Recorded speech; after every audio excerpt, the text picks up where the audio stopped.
Saludos mis estimados, en esta ocasión vamos a discutir un par de conceptos que a mí me parece indispensable tengamos muy claros. El primero de ellos es respecto a la medición de la temperatura.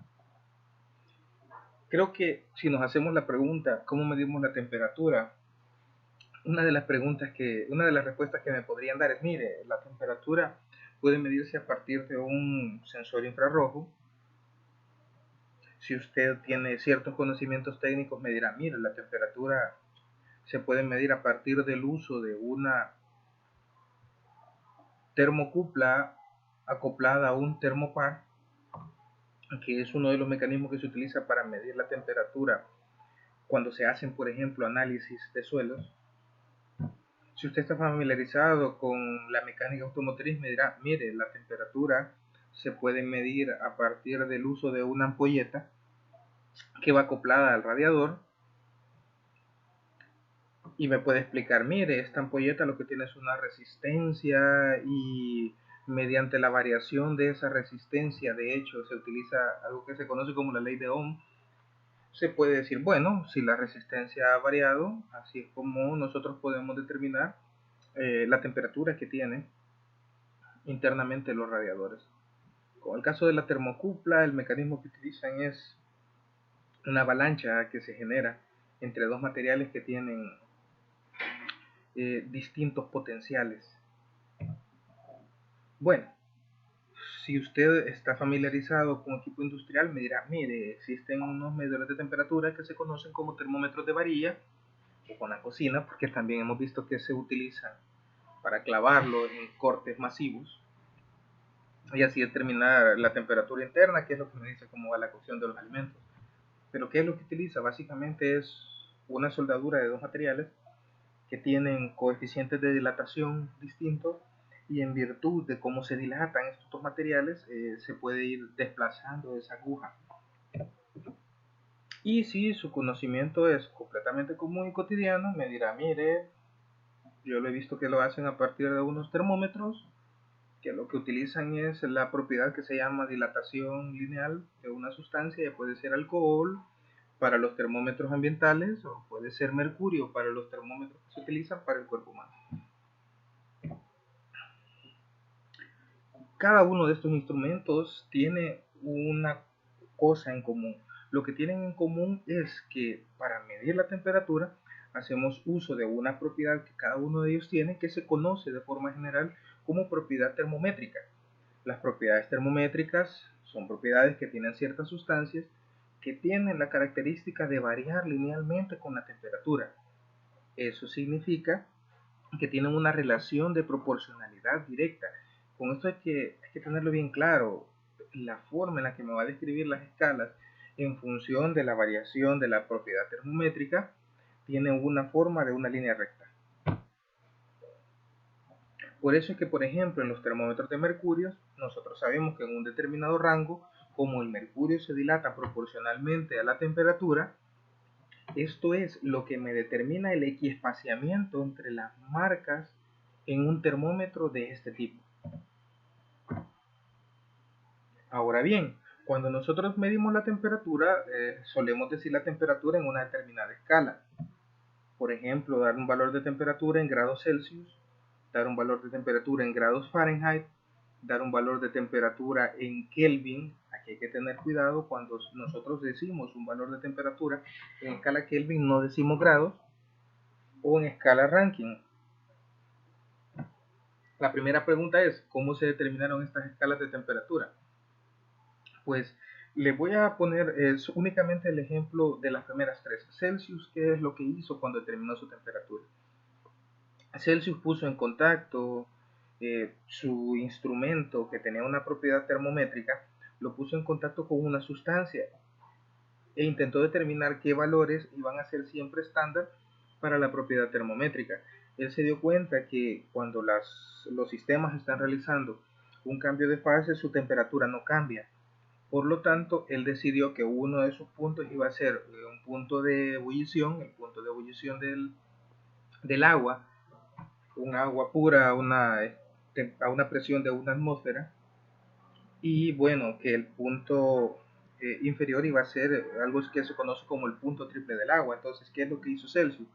Puso en contacto su instrumento, aún sin calibrar, estos valores numéricos no los había asignado, hizo marcas a su instrumento cuando cuando el instrumento se encontraba en equilibrio térmico con la sustancia y por ende la propiedad termométrica, en el punto más bajo, a ese le llamó cero, luego lo llevó al punto de ebullición, hizo una marca en la parte superior y él decidió que entre la parte inferior y la parte superior iban a haber 100 divisiones. Por eso es que la escala Celsius durante mucho tiempo fue conocida también como la escala centígrada.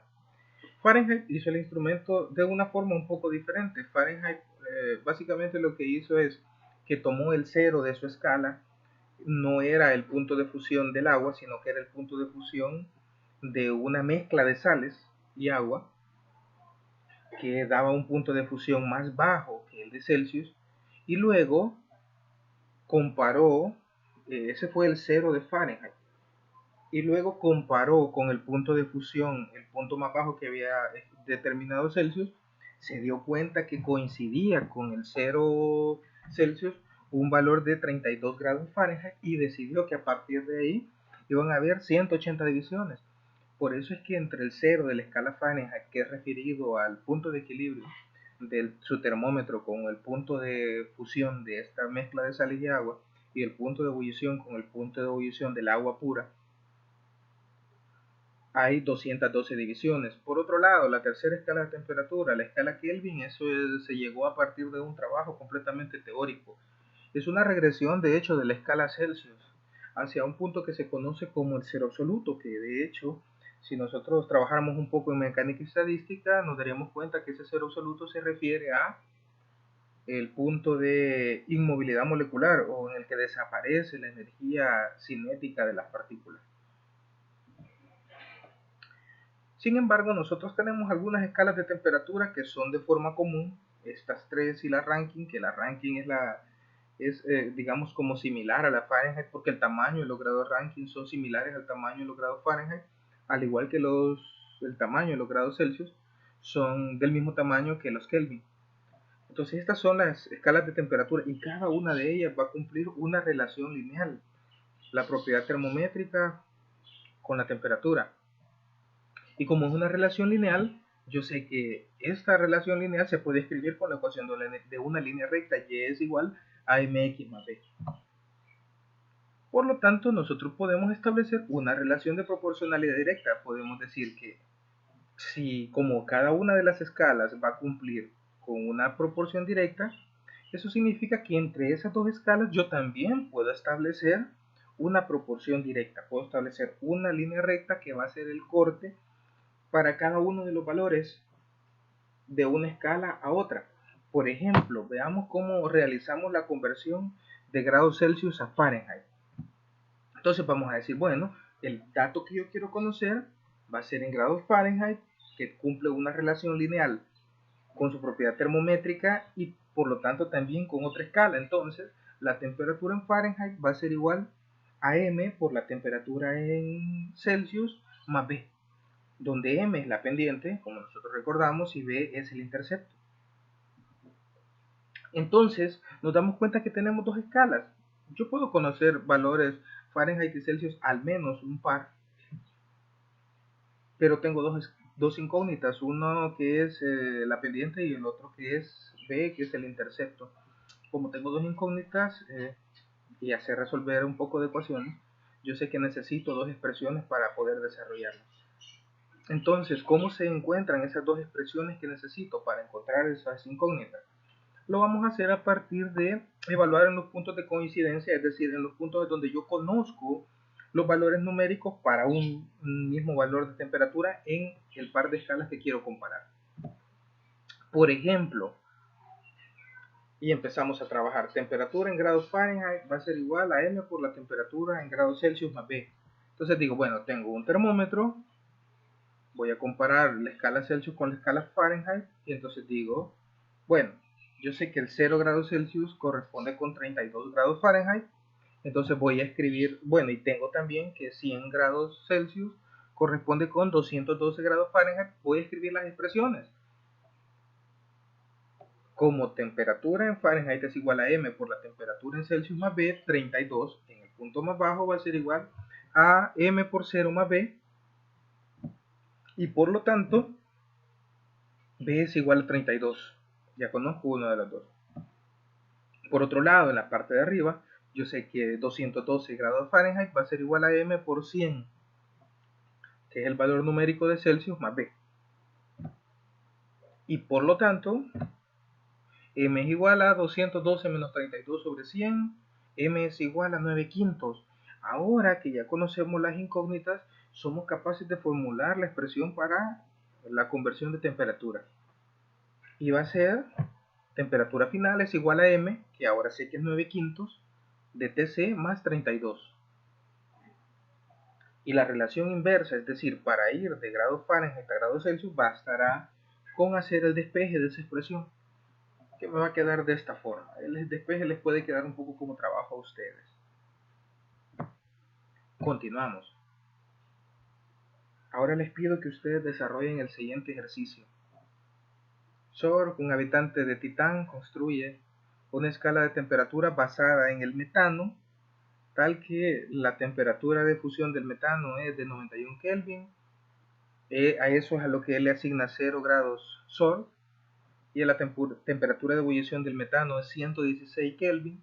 A eso él le asigna el valor de 100 Sol. Entonces nos pregunta, ¿cuál es el valor del cero absoluto en esta escala de temperatura? Entonces hay que construir las ecuaciones que me permiten a mí hacer la conversión de temperatura. Trabájenlo. Esto les va a quedar como tarea. No vaya a ser que salga un problema similar en el examen. Continuando. Yo ya entendí otra cosa además, que ahora ya un poco aparte de las escalas de temperatura. Yo sé que pues el calor es energía en tránsito y que el calor se puede viajar, se puede transmitir de distintas formas. Se puede transmitir por conducción, por convección y por radiación, así como está definido en la imagen que nosotros tenemos ahí. Cuando la diferencia de temperaturas entre un cuerpo y su medio ambiente no es demasiado grande, el calor transferido por unidad de tiempo hacia el cuerpo o desde el cuerpo debido a la conducción, convección y radiación, debido a estos tres, va a ser aproximadamente proporcional a la diferencia de temperatura que haya entre el cuerpo y el medio externo. Eso es por un lado. Eso significa que yo puedo escribir la velocidad del flujo de calor y puedo decir, miren, va a ser directamente proporcional. Utilizo una constante de proporcionalidad alfa a la diferencia de temperaturas entre esos dos cuerpos y a la superficie del cuerpo que estoy exponiendo, porque un cuerpo mientras más grande sea, es evidente que va a poder transmitir calor con una mayor facilidad. Como eso es cierto, nosotros vamos a decir, bueno, vamos a llamarle T a la temperatura del cuerpo, y si la temperatura del cuerpo es mayor que la del ambiente, entonces el cuerpo va a perder calor, y si es menor, pues el cuerpo va a ganar calor. Entonces vamos a decir que va a haber un flujo de calor de Q en ese pequeño intervalo de T, que va a ir de T a T más de T, y vamos a decir que el cuerpo va a disminuir su temperatura en un pequeño diferencial. Entonces yo puedo escribir la cantidad de calor que el cuerpo ha cedido o ha absorbido, lo puedo escribir como dQ es igual a mc por ese pequeño diferencial de temperatura que ha sufrido el cuerpo, la variación de temperatura que ha tenido. Ahora, yo sé que dQ se puede escribir como mc de t, entonces en la expresión anterior, esta que tenemos acá, vamos a utilizar este dQ, de modo que ahora la expresión me va a quedar mc diferencial de temperatura con respecto al tiempo, y esta es la expresión que nosotros vamos a trabajar ahorita. Una vez que nosotros estamos trabajando esa expresión, vamos a hacer lo siguiente. Mire, voy a sustituir la forma matemática de la masa y voy a decir que va a ser ρ por B, donde ρ es la densidad, B es el volumen del cuerpo, C pues ya sabemos que es el calor específico, y dt dt, y en el interior de este paréntesis voy a hacer un cambio. Voy a cambiar de posición estos dos términos para sacar este signo negativo.